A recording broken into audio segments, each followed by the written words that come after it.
Good morning, everyone.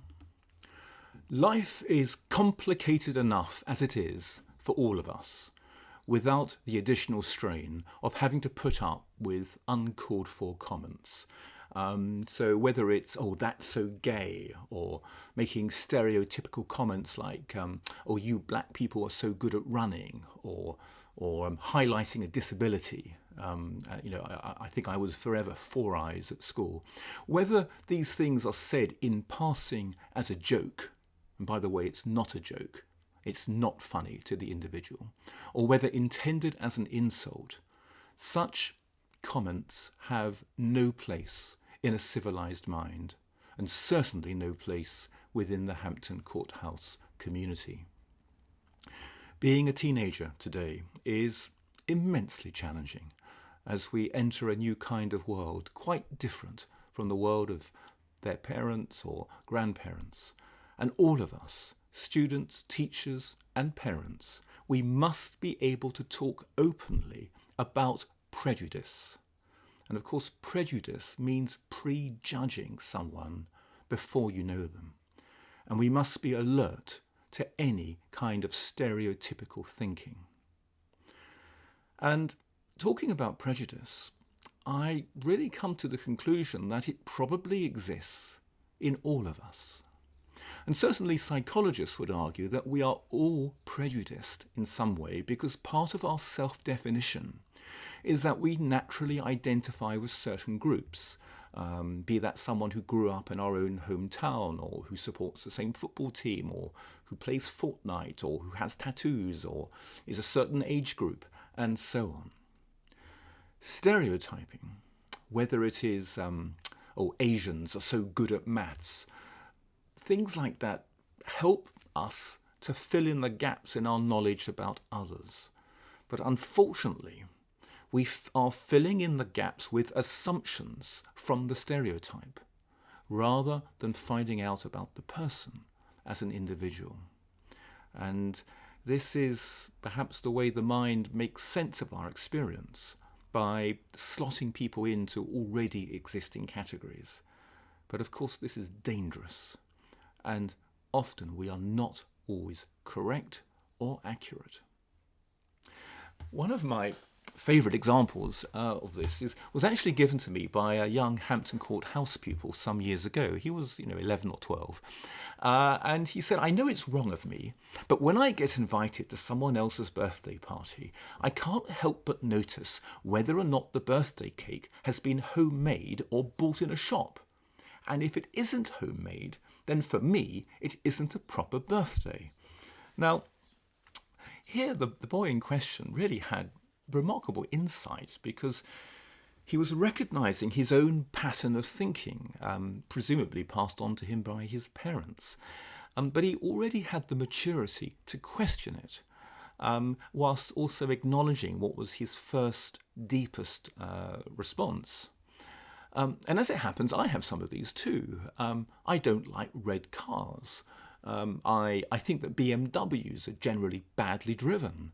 And I'm prejudiced against people who don't reverse into parking spaces.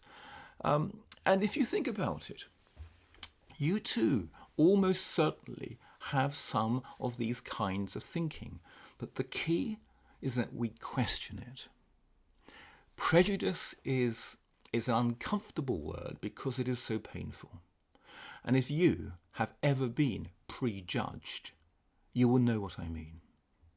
But managing and understanding our cultural biases is a step towards cultural competence.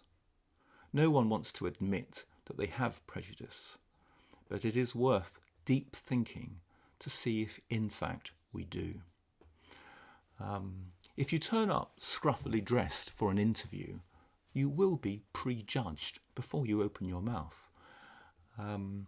You may have seen that clip, it's on YouTube, of Susan Boyle, her first audition on Britain's Got Talent, singing I Dream the Dream.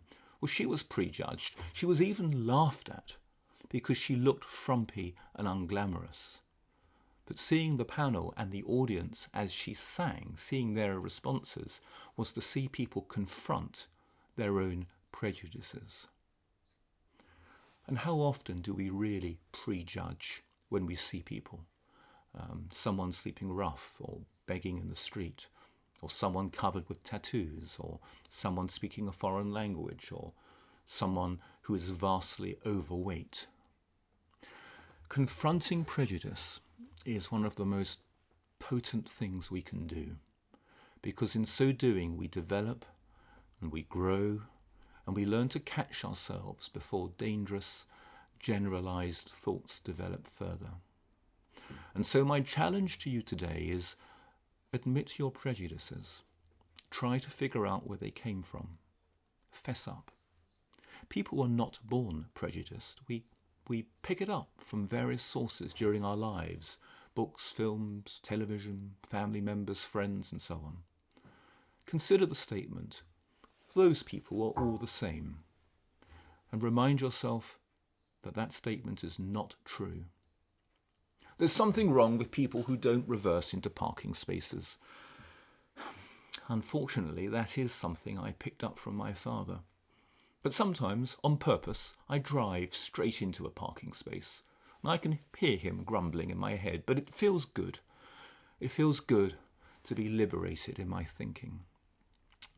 And so, to all of you, I say, reach out and make friends outside your group.